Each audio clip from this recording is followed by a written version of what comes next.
In this lecture, we're going to focus on rapamycin, also known as Sirolimus, which is one of the most fascinating drugs we've encountered so far in this course. Rapamycin is a natural product with a complex biosynthetic origin, a surprising discovery story, and a mechanism of action that connects immunology, metabolism, aging, and disease states. We'll trace its path from an antifungal compound isolated from Streptomyces to a clinically important immunosuppressant, and we'll start to see why this molecule keeps reappearing in modern biomedical research.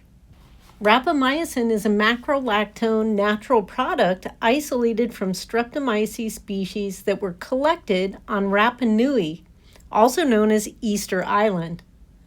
Structurally, it's a large, complex molecule, and functionally, it was initially identified because of its antifungal activity. This slide emphasizes both its chemical identity as a macrolactone and its ecological origin, which fits in nicely into our earlier discussions of antibiotics and natural products derived from soil bacteria. Rapamycin is produced through a large biosynthetic gene cluster that encodes a modular polyketide synthase system. This should look familiar. Earlier in the course, you watched lectures by Kite and Kosla describing how Streptomyces species use modular PKS machinery to build chemically complex molecules. Rapamycin follows the same general logic, but the biological activity of the final product is very different from classic antibiotics like erythromycin. Here we are explicitly comparing erythromycin and rapamycin to reinforce an important point. Similar biosynthetic strategies can lead to very different biological outcomes. Both molecules are produced by modular PKS systems, but erythromycin targets bacterial ribosomes, while rapamycin ultimately affects cellular signaling pathways.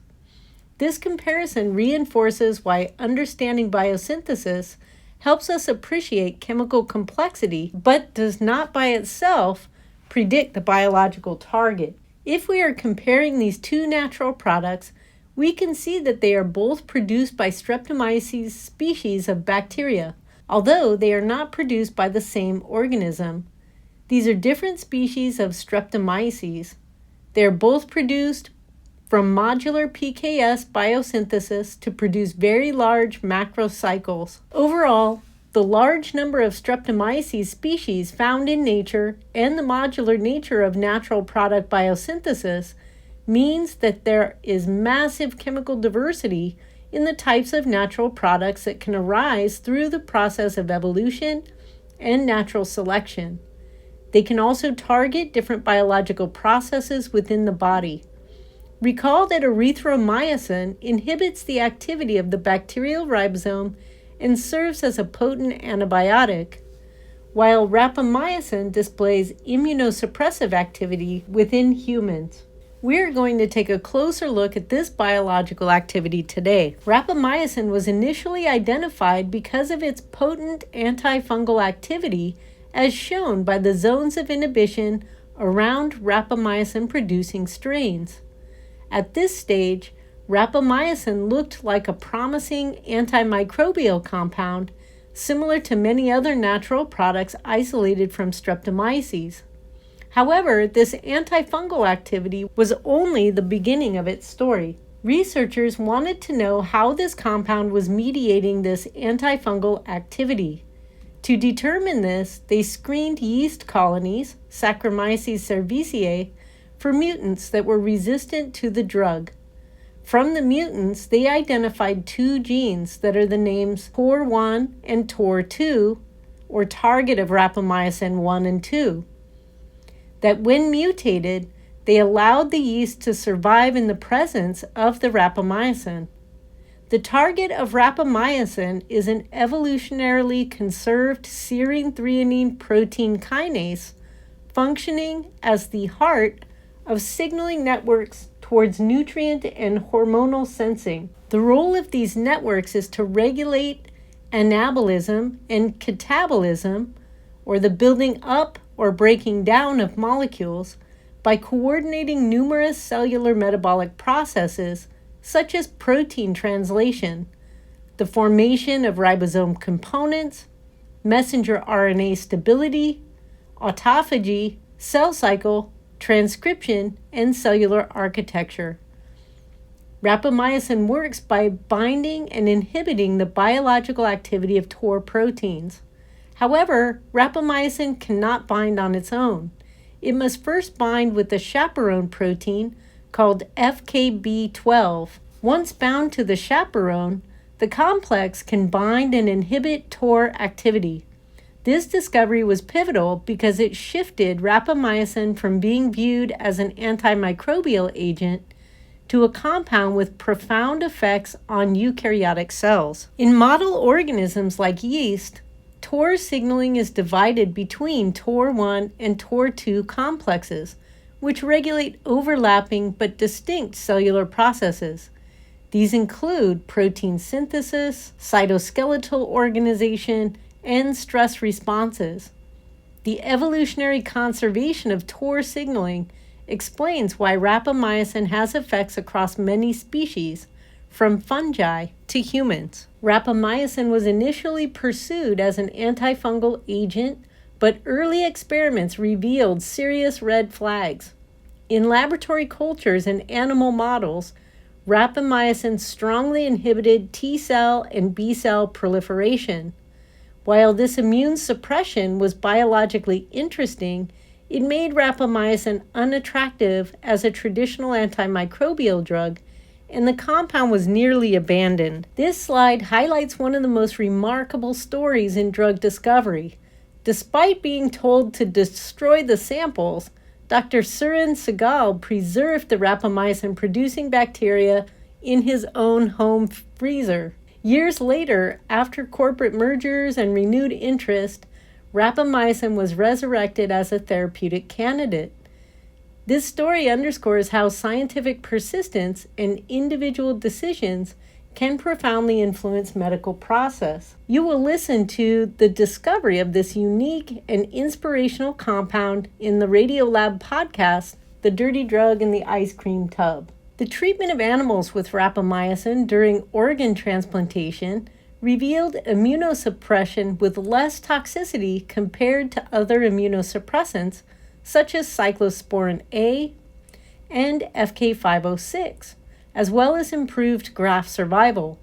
Rapamycin also has synergistic action together with other immunosuppressants, resulting in less toxicity. Rapamycin found new life as an immunosuppressant, particularly in the context of organ transplantation. By inhibiting immune cell proliferation, rapamycin helps prevent graft rejection.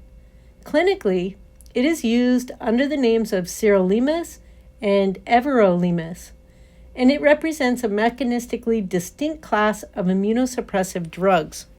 Rapamycin, or Sirolimus, and Everolimus function as both immunosuppressants and immunomodulators, depending on the dose and context. While they reduce the risk of organ rejection, they have a unique profile regarding infections and a paradoxical and beneficial effect on cancer risk. At high doses used in transplant medications, they are traditionally immunosuppressants that inhibit T cell and B cell proliferation. This does make patients more susceptible to infections. At lower or intermittent doses, they may act as immunomodulators that improve certain immune functions, such as the response to vaccines or viral resistance in elderly populations. People taking these drugs for transplants are more likely to contract certain illnesses compared to the general population. Urinary tract infections are the most frequently reported. Other common issues include upper respiratory infections and pharyngitis. There is an increased risk for opportunistic infections like herpes simplex, herpes zoster or shingles, and fungal infections. They can also be associated with elevated cholesterol and triglycerides, as well as hyperglycemia. They can also cause slower wound healing. One of the most unusual aspects of rapamycin is its effect on cancer risk. While many immunosuppressants increase the likelihood of malignancy, rapamycin and everolimus are associated with reduced incidence of new cancers in transplant patients. This paradox highlights the importance of understanding mechanism rather than assuming all immunosuppressants behave similarly. It has also been shown that rapamycin and its analogs effectively suppress cellular proliferation and angiogenesis, or the development of capillaries, in a number of human malignancies, and has been FDA approved for the treatment of renal cell carcinoma, subependymal giant cell astrocytomas, breast cancer, and pancreatic neuroendocrine tumors, or PNETs.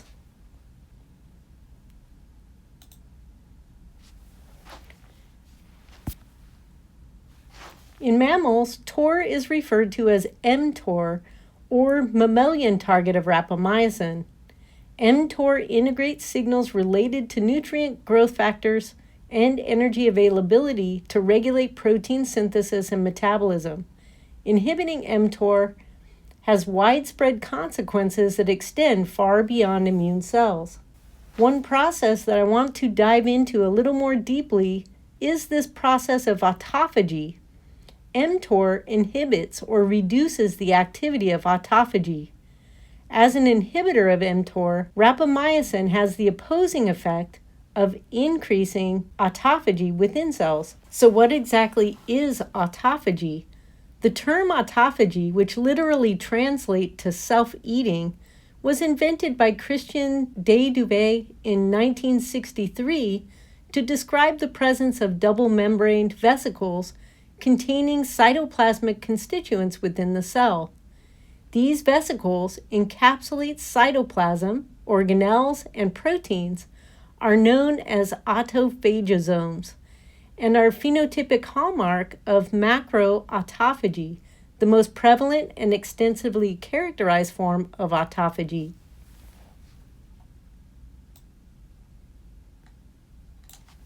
Autophagy is a multi-step process of sequential events including the induction, nucleation of a phagophore structure, maturation of the autophagosome fusion with the lysosome, and the degradation and recycling of nutrients.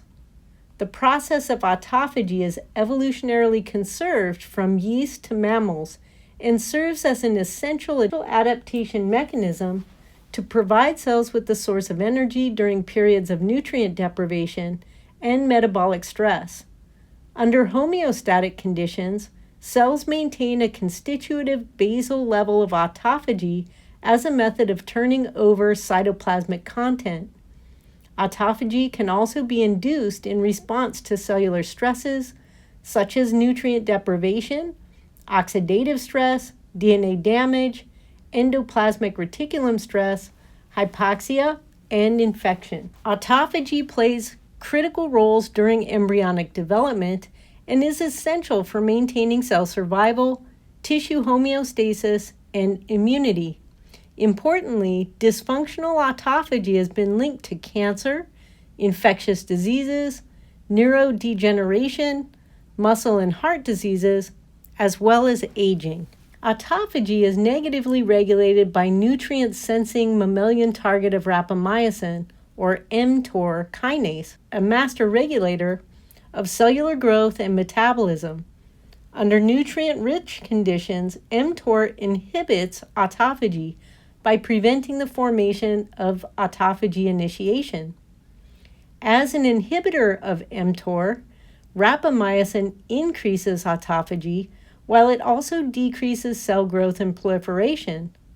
The ability of rapamycin to induce autophagy helps explain its diverse biological effects, including potential roles in aging and neurodegenerative diseases. Enhanced autophagic flux can improve cellular resilience, but must be carefully balanced to avoid negative side effects. In a published study from the Journal of Aging Cell, Harrison and colleagues from the Jackson Laboratory in Maine demonstrated how mouse lifespan improved in a sex-specific manner after the administration of late-life rapamycin dosage regimens.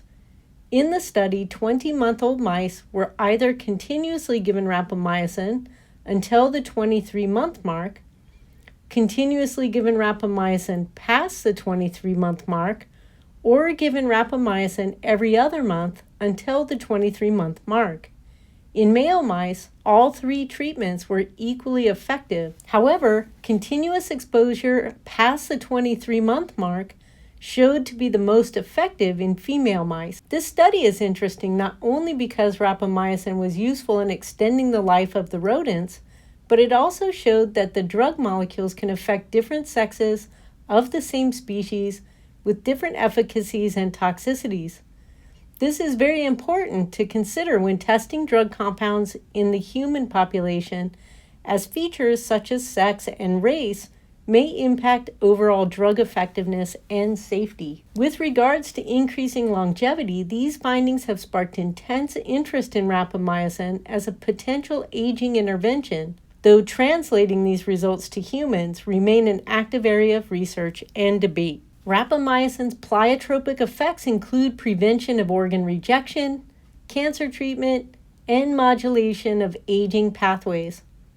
Some rapamycin-based therapies are FDA approved, while others are still under investigation. This diversity of effects illustrates how targeting a central regulatory pathway can produce multiple clinical outcomes. Rapalogs are structural analogs of rapamycin designed to improve pharmacokinetic properties or reduce side effects. These compounds retain the ability to inhibit mTOR, but may differ in potency, selectivity, and clinical application. A small number of rapalogs have achieved FDA approval in the area of organ rejection and cancer treatment. These include everolimus, Sirolimus, and Rhytophorolimus. Note that these analogs only have small differences at one location of the molecule. A number of other groups have tried to make other novel changes to the core structure of rapamycin. However, these have led to limited success. Of the compounds from the previous slide, all were significantly less effective at the inhibition of mTOR than rapamycin. This indicates that even minor changes to the rapamycin core structure significantly alter the binding with mTOR proteins, making the synthetic modification of the molecule difficult. The development of PI3K and mTOR kinase inhibitors exploits the structures of the ATP binding pocket of the kinases with small molecules that compete for binding pockets with the ATP. Hence, these inhibitors are collectively called ATP competitive inhibitors. Because the sequence similarity of mTOR with PI3K, many ATP competitive PI3K inhibitors were found to also display various degrees of mTOR inhibitory activity. These inhibitors were often used as a prototype compound for the PI3K mTOR dual inhibitors. Several of these new generation inhibitors have successfully made it to clinical trials, along with BEZ235, INC128, AZD2014, and XL765, are currently in phase 2 trials for efficacy studies in the treatment of various cancers. In phase 1 studies, these inhibitors exhibited toxicity that was tolerable and manageable. However, a glance at the NCI clinical trial website reveals that despite their superior potency, the new generation drugs are still not as favored as rapalogs, presumably over safety concerns. To summarize, rapamycin is a natural product derived from Streptomyces with complex PKS biosynthetic origin. It functions by binding to FKBP12 and inhibiting the mTOR protein kinase, which is a master regulator of cell growth and metabolism. Depending on dose and context, rapamycin can act as either an immunosuppressant or an immunomodulator. And unlike many immunosuppressive drugs, it's associated with reduced cancer risk.